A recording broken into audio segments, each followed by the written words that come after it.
Okay, so today I'm tying my Marabou Mop. I'm gonna apologize in advance for the shitty quality of the video because it's shitty.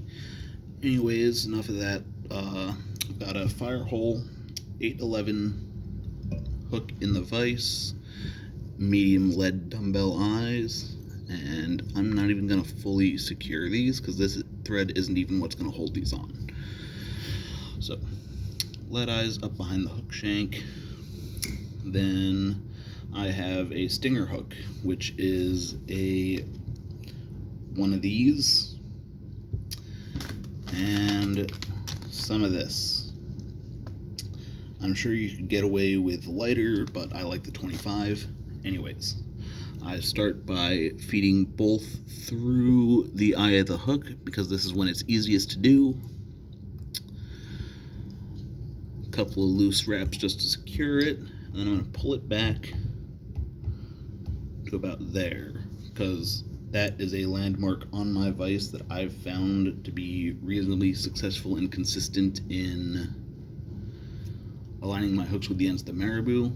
You can check that by taking your Marabou and sizing it up, and you can see right there this Marabou is going to hang just past that, which is perfect. Anyways, I'm going to just burn open spirals along the shank, get this tagged down.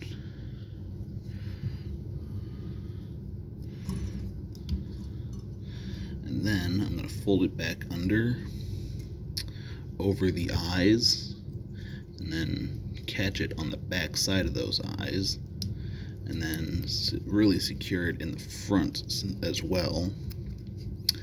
And this is what's actually going to secure your eyes in place and keep them from falling off. So some yoking wraps. I believe the technical term for this is frapping, F-R-A-P-P-I-N-G.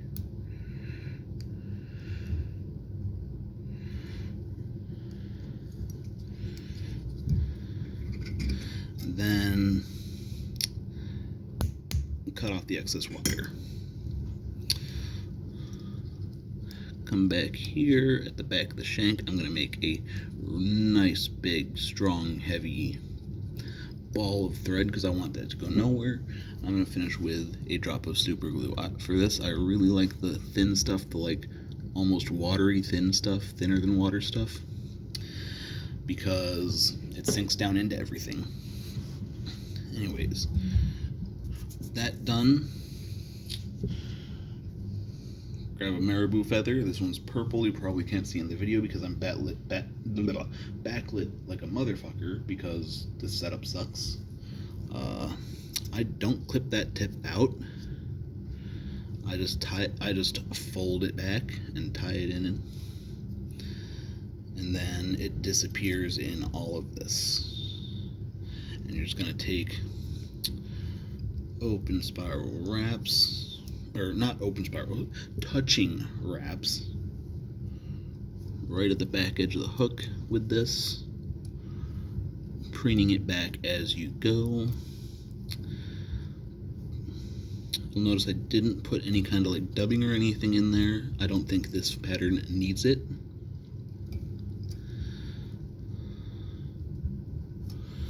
I think the fluff of the Marabou and the dubbing underbody in the middle do a fine job of standing it up plenty.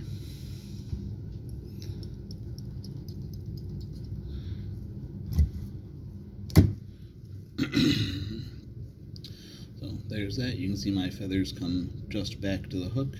The stinger hook, perfect. Adjust this a little bit here. And I'm going to grab some blue Flashabou that I already separated out. This here is 2 strands of blue Flashabou. It's holographic as well. These colors can be anything. Change them to whatever you want. I tie this in pink a lot, white. Black, blue, and purple is a classic dirty water combo. And I tie those in at 9 on the side of the shank and then spread them out to quadrants on the shank. So I've got some on the top of the shank, so they're both on the side, but 2 of these strands favor the top, 2 of these strands favor the bottom. Come to the other side.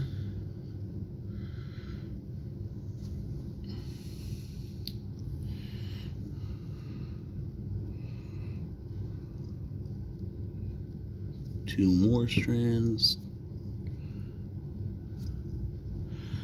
And 2 favored high, 2 favored low. So they're kind of on the quarter quadrants. If you tie it in at 3 o'clock and 9 o'clock, you're going to pull it up to like 2 o'clock and 4 o'clock and 8 o'clock and 10 o'clock to kind of distribute the flash a little bit.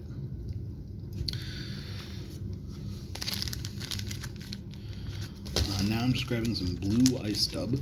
Excuse me, blue ice stub. It's called Steely Blue. I'm going to take a nice clump of that. This is what's really going to build your body, is all this blue dubbing.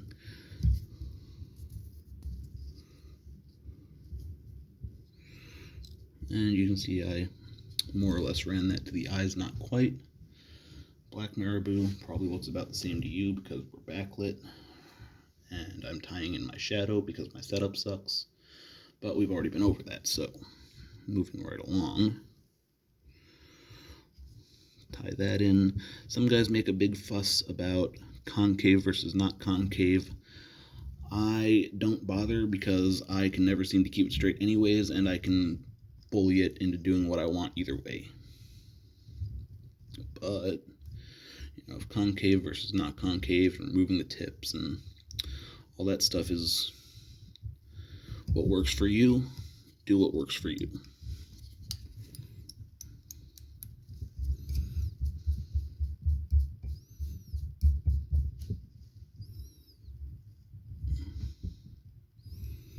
That one doesn't want to break for me, so we're just going to cut it out.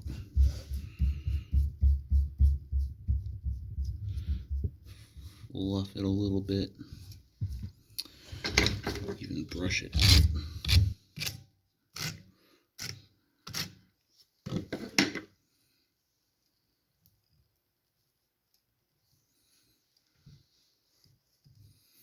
Okay.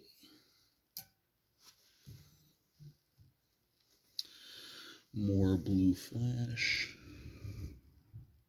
This time I'm going to use 3 strands on each side.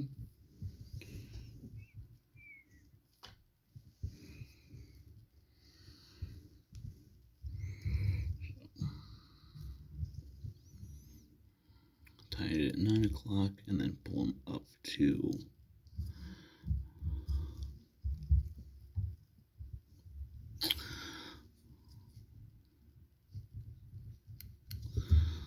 6, up to 8 and 10.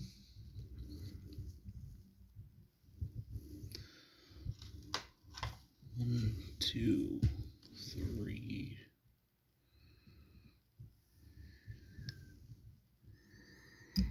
When you're doing this initial tagging of it, tagging down, you want to tag it as far up as possible. You've got as much room as possible to make it actually do what you want. And that one just kind of distributed itself a whole bunch of ways, whatever, close enough. The fish don't care, I don't care. Tie your fly. And to finish, I'm going to do a little bitty dubbing loop.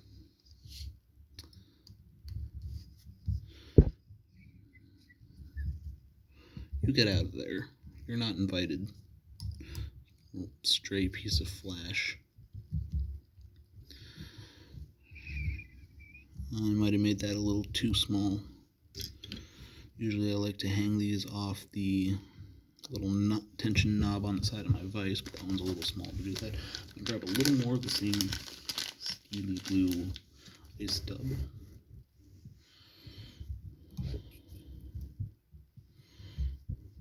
And I'm just going to throw it in that loop with not too much concern for what it's doing. Sorry about that, I just showed you the ceiling. Bet that was interesting.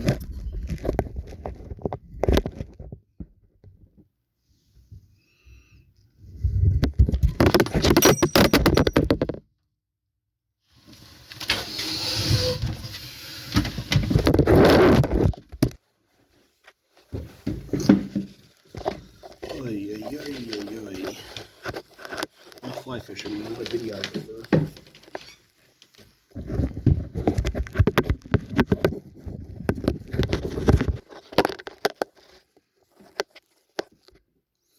Okay. Dubbing loop.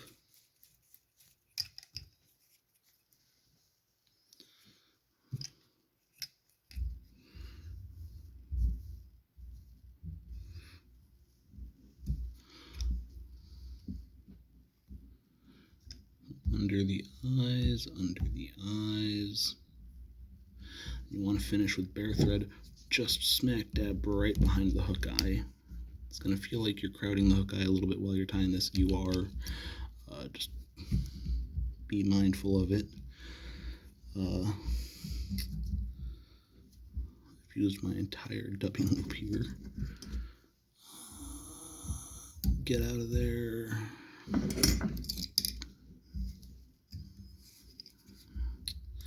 I've said it before, I'll say it again.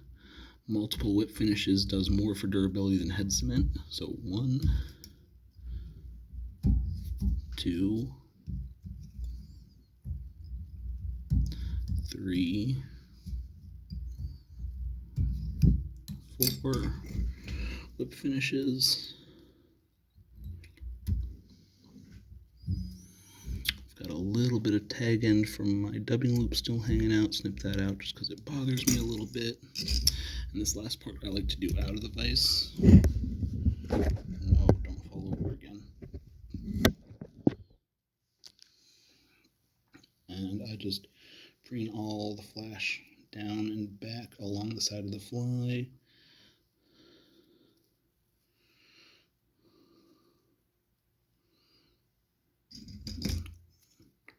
And trim it off just a little bit longer than the thing.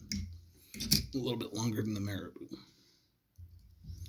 Now that is a black and blue Marabou Mop that you can't see.